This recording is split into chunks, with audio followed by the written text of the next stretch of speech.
Good morning, my dear students. I am extremely happy to meet you all once again for a video presentation like this as usual.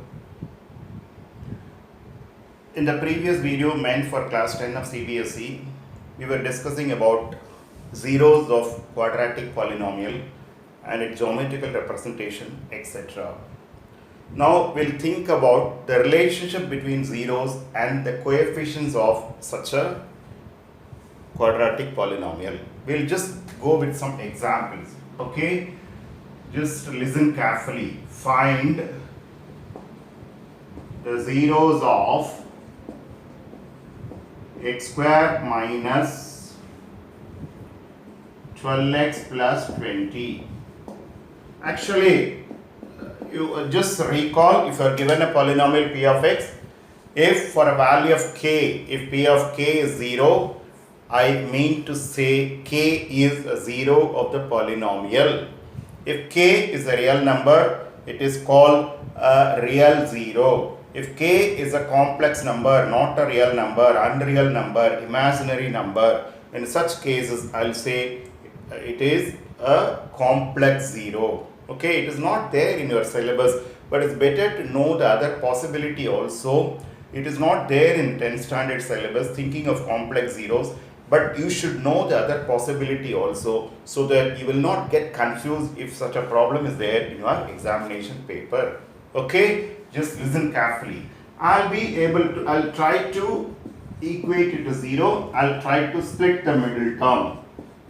So I should think of two numbers. The sum is minus 12 and products is 20. Minus 10 minus 2 and minus 10 into minus 2 gives it this much. I can split the middle term. X square minus 10x minus 2x plus 20 is equal to 0. Which implies, I mean to say, x into x minus 10, x into x minus 10 minus 2 into x minus 10 is equal to 0. Which implies x minus 10 into x minus 2 is equal to 0. Which implies x minus 10 equal to 0 or x minus 2 is equal to 0. Implies x is equal to 10 or x is equal to 2. Let me just repeat the whole process. I am supposed to find the 0 of the given polynomial x square minus 12x plus 20. I am supposed to equate it to 0. Here I am able to split the middle term. I am able to find two numbers whose sum is minus 12 and the same two numbers would give you the product as 20. Minus 12 minus 2 addition gives you minus 12. Minus 10 into minus 2 product gives you 20. Therefore I can split the middle term. X square minus 10x minus 2x plus 20. I'll take x as common from the first two terms. X into x is x square, x into minus 10 is minus 10x is correct. I'll be able to take minus 2 as common from the third and fourth term. Therefore, I'll be able to take x minus 10 as common here. You can easily verify x square minus 10x minus 2x minus 12x minus 10 into minus 2 is plus 20 is correct. When product of two numbers is 0 means either the first one is 0 or second one is 0. Therefore, I'll be able to get it as x is equal to 10 or x is equal to 2. Therefore, zeros of this particular polynomial are 2 and 10. Listen carefully. It need not be factorizable every time. Factorizable in the sense I may not be able to get two numbers. The sum is the coefficient of x, product to be either the constant term or product of AC. That is how it is there. You might have seen in 7th standard itself. I can do another method also. Just listen carefully. What I will do is, I will write it as x into 2 into 6 into x plus 6 square plus 20 minus 6 square. Add 6 square and subtract 6 square to make it as a perfect square. Therefore, this will become x minus 6 the whole square is equal to 36 minus 20, which implies x minus 6 the whole square is equal to 16, implies x minus 6 is equal to plus or minus 4, implies x minus 6 equal to 4 or x minus 6 equal to minus 4, implies x is equal to 10 or 2. I'll get the same answer. Mode of transportation may be different, destination is the same. Here I am trying to make it as a perfect square. I am doing, I repeat, x square minus 12x plus 20, I was doing it as splitting the middle term. If I am not able to identify the two values whose product is 20 and sum is minus 12, I'll go with this method. I can write it as x square minus 2 into 6 into x, which is the form a square minus 2ab. A square minus 2ab becomes a perfect square by adding b square. Instead of b, I have 6 here. Therefore, I add 6 square for the equality to be carried over. Whichever quantity is being added should be subtracted. Therefore, this is x minus 6 whole square, x square minus 2 into x into 6 plus 6 square. It's correct. And this 6 square goes to the minus 6 square goes to the other side. 36 minus 20 becomes 16. Now for x minus 6 taking square root, I'll get plus or minus 4. 4 square is also 16. Minus 4 whole square is also 16. Now for equate x minus 6 equal to 4, x minus 6 equal to minus 4, I'll get x is equal to 6 plus 4 becomes 10. X is equal to 6 minus 4 becomes 2. Therefore, the zeros of 2 and 10, it is done in a different way. Similarly, I will be able to identify zeros for the general possibility also. I'll be able to find zeros of ax square plus bx plus c. A not equal to 0 is understood. Listen carefully. Now listen. Ax square plus bx plus c, I'll try to equate it to 0. Just listen carefully.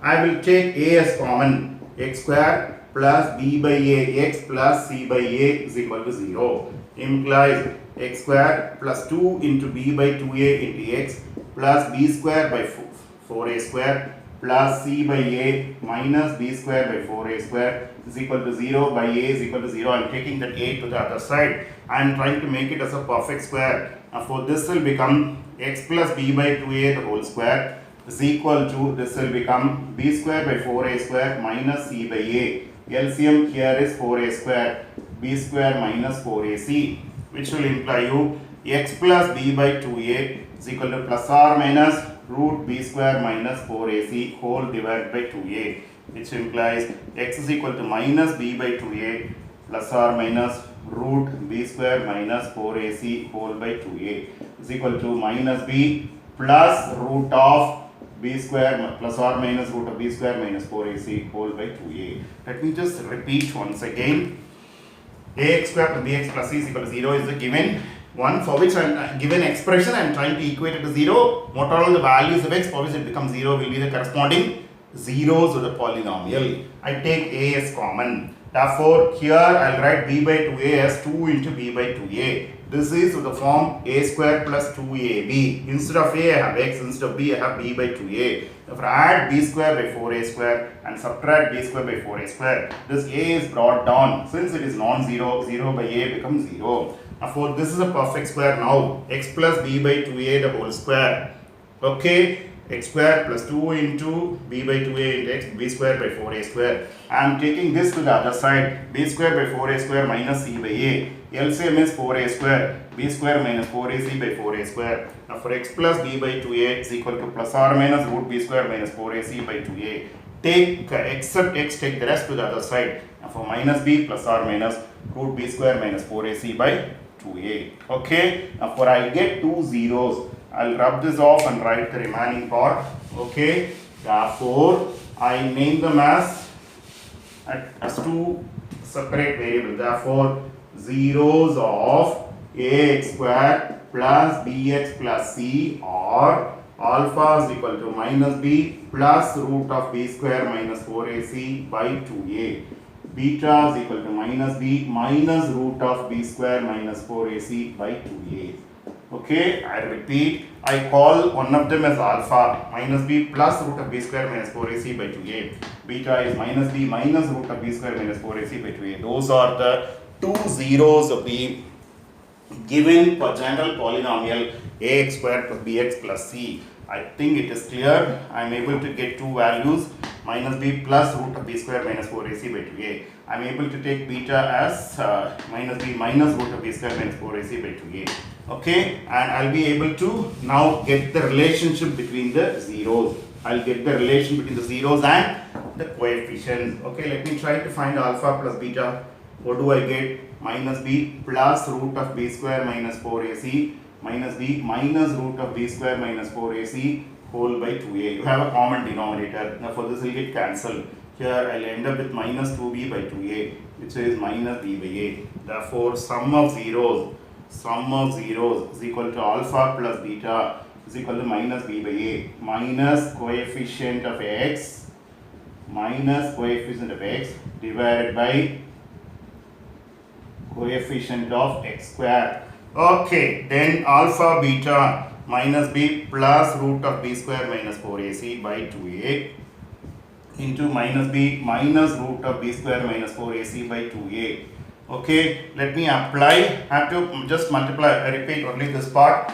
Alpha plus beta, there is a common denominator. If root of b square minus 4ac gets cancelled after adding the numerator. So minus b minus 2b, 2 gets cancelled. Therefore, sum of zeros becomes alpha plus beta as minus b by a, that is minus coefficient x by coefficient of x square. Let me proceed with the product. Okay, there is less space over here.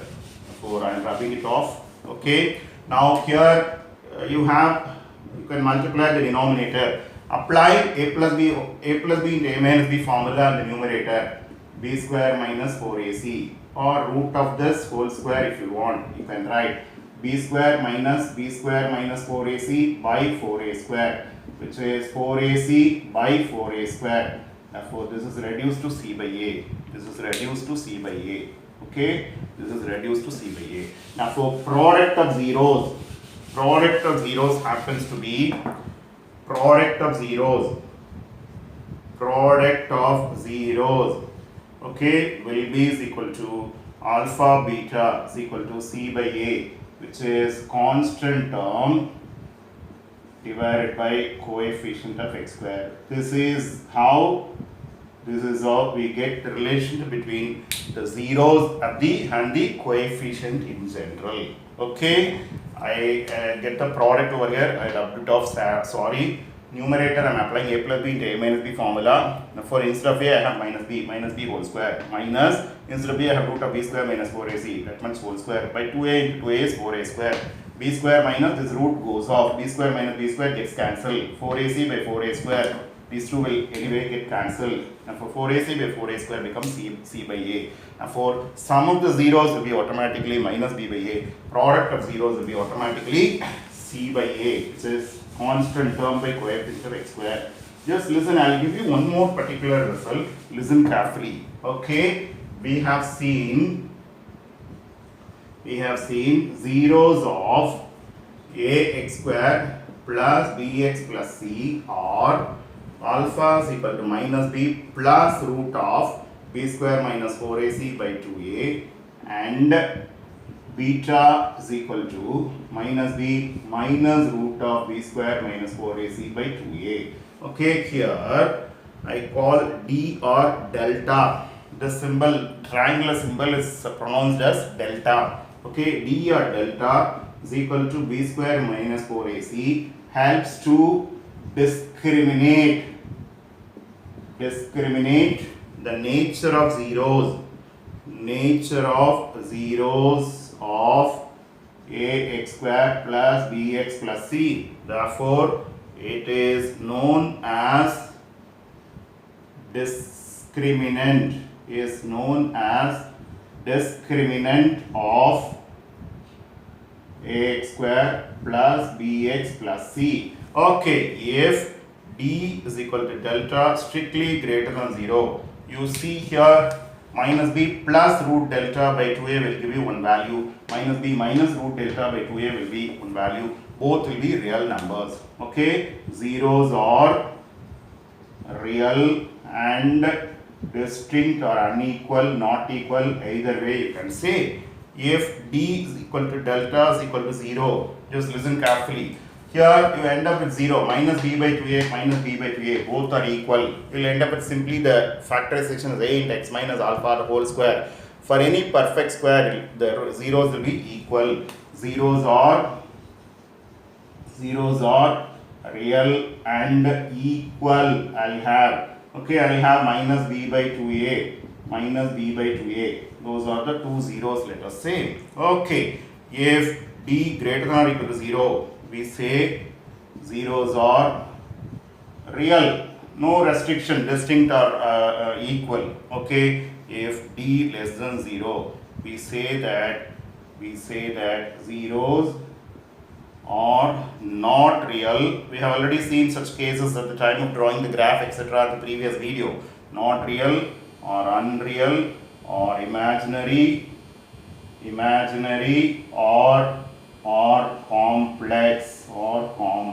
I already told you, complex. If a root of a negative number is there, such numbers are called complex numbers. I already told you. Okay, just listen carefully. Ax square bx plus c have zeros. Alpha has zeros. Minus b plus root of b square minus 4ac by 2a, and beta equal to minus b minus root of b square minus 4ac by 2a. Here d or delta, okay, is equal to b square minus 4ac, helps to discriminate the nature of zeros of ax square to bx plus c. Therefore, it is known as discriminant of this particular quadratic polynomial. If d or delta is strictly greater than 0, we will get minus b plus root delta by 2a minus b minus root delta by 2a. Both will be real numbers and both will be distinct. Therefore, I mean to say zeros are real and distinct or unequal or not equal. If d is equal to delta equal to 0, zeros are real and equal. We'll have this to be 0 minus b by 2a minus b by 2a will be both the zeros are real and equal. If d greater than or equal to 0, we simply say zeros are real, and d less than 0, we come to the conclusion zeros are not real or unreal or imaginary or complex. Okay, imaginary or complex. This is how it is being remembered, how to get the zeros using a method of perfect square. I will make it as a perfect square. I will try to get the zeros of the polynomial. I will try to get the relations between zeros, and we will do one such problem. Okay, find the zeros of, okay, just listen carefully, zeros of x square minus 10x plus 16, and check the verify the relationship,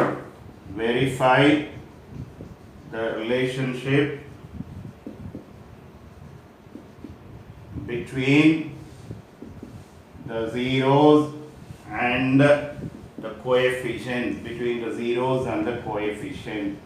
Okay, this is what I am supposed to do. Just listen carefully. Okay, answer x square minus 10x. I will try to equate it to 0. Okay, some product, let me try whether it is possible or not. Think of two numbers, the sum is minus 10, minus 8, minus 2, minus 8 into minus 2. Now, which will imply you x square minus 8x minus 2x plus 16 is equal to 0. Implies x into x minus 8 minus 2 into x minus 8 equal to 0. Implies x minus 8 into x minus 2 is equal to 0. Implies x minus 8 is equal to 0 or x minus 2 is equal to 0. Which implies x is equal to 8 or x is equal to 2. Zeros are 8, 6.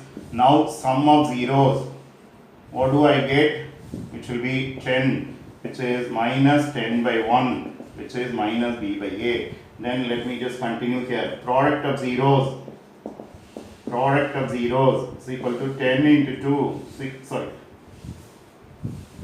sorry, 8 into 0 is 8, 2, 0, sorry, 8, 2, 8 into 2, which is 16, which is c by 8 anyway. I am able to check the relationship also. Let me just repeat once again. Okay, the question goes like this. Find the zeros of x square minus 10x plus 16 and verify the relationship between the zeros and the coefficients, which we have derived just now. X square minus 10x plus 16 equal to 0. Let me think about two numbers. The sum is minus 10, product is 16. Minus 8, minus 2, sum becomes minus 10. Minus 8 to minus 2, product becomes 16. Therefore, I will split it as x square minus 8x minus 2x plus 16 equal to 0. X into x minus 8 minus 2 into x minus 8 is 0. X minus 8 into x minus 2 is equal to 0. X minus 8 is 0, x minus 2 is equal to 0. X is equal to 8 or x is equal to 2. Therefore, zeros are 8, 2. Now, let me think about the sum of the zeros. 8 plus 2 is 10. Earlier I wrote it as 6, I am sorry. Okay, I wrote it as 6. Now it is, can be written as minus of minus 10. Sorry. There is a correction here again. Minus of minus 10, sorry. Minus of minus 10 by 1, which is minus b by a. Because my b is minus 10, sorry. See the correction here. Sorry, I wrote it as simply minus 10. It is minus of minus 10. okay, which is minus b by a. Product is 16 by 1 is c by a, Therefore, I am able to get the relationship, check the relationship between the zeros and the coefficients also for this particular problem. We'll discuss some more problems later. It is already going to be 20 minutes. Those who want to have automatic notification about the new videos being uploaded, please subscribe by clicking the bell icon and the subscription button, okay, subscribe button, okay.